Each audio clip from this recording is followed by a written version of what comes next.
আসসালামু আলাইকুম বন্ধুরা, আজ আমি আপনাদেরকে নিয়ে এসেছি চুয়াডাঙ্গা আলমডাঙ্গার সেই বিখ্যাত সাত কপাটে। তবে আজ আমি এখানে একা নয়, আমার সাথে আছে একদল ক্ষুদে অভিযাত্রী। আছে যে মাহাদি আর আরেকজন আছে ঈশান। আর এর পরিচয় কি? আর ওই যে সোহান আছে। তো বন্ধুরা, এই ঐতিহাসিক স্থানটি সম্পর্কে জানার আগে চলুন কিছুক্ষণ আমরা সিনেমাটিক ভিউ দেখে আসি।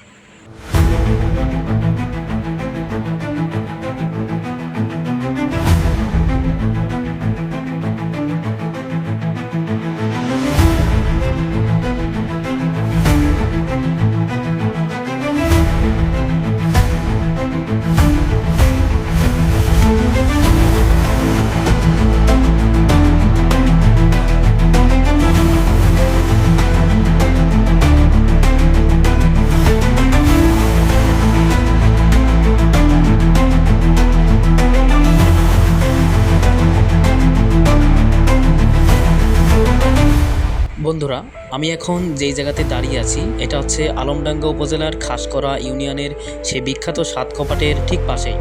আর আমার সামনে যেই উঁচু ভাটাটি দেখতে পাচ্ছেন, এটি কেবল একটি পরিত্যক্ত স্থাপন নয়, বরং এটি বয়ে বেড়াচ্ছে এই অঞ্চলের শত বছরের ইতিহাস। স্থানীয়দের মতে এটি একটি ব্রিটিশ আমলের ভাটা। একটু খেয়াল করলেই দেখবেন এর ইটের গাঁথুনিগুলো বর্তমান সময়ের সাধারণ ইটের ভাটার চেয়েও অনেক আলাদা। এটি অত্যন্ত মজবুত করে তৈরি করা হয়েছিল বলেই শত বছর ধরে রোদ বৃষ্টি সহ্য করেও আজও এখানে এটি টিকে রয়েছে। তো বন্ধুরা, এখানে মূলত নীল চাষ হতো। তো সময়ের বিবর্তনে নীল চাষ বন্ধ হয়ে যায় এবং ব্রিটিশরা এই দেশ ছেড়ে যখন চলে যায়, এরপর দীর্ঘকাল রক্ষণাবেক্ষণের অভাবে এই ভাটাটি হয়ে পড়ে সম্পূর্ণ পরিত্যক্ত। এবং কালের বিবর্তনে এখানে এখন লতাপাতা আর ঝোপঝাড়ে ঢেকে গেছে, যা এখানে এক ধরনের রহস্যময় পরিবেশ তৈরি করছে। আজ এটি শুধু একটি ধ্বংসবিশেষ, কিন্তু আলমডাঙ্গার মানুষের কাছে এটি এক গর্বের নিদর্শন। সাত কপাটের শীতল পানির পাশেই এই রুক্ষ ভাটাটি প্রকৃতির সাথে ইতিহাসের এক অদ্ভুত মিলন বন্ধন তৈরি করছে।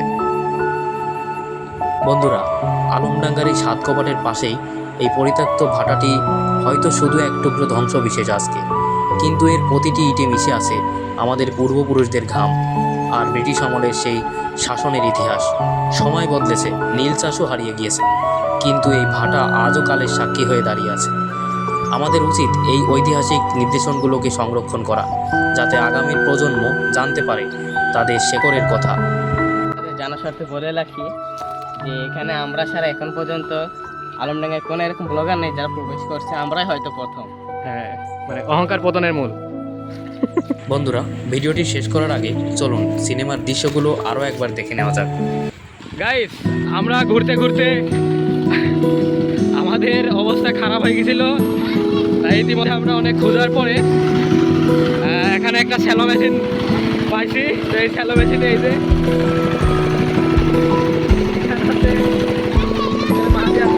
এই এই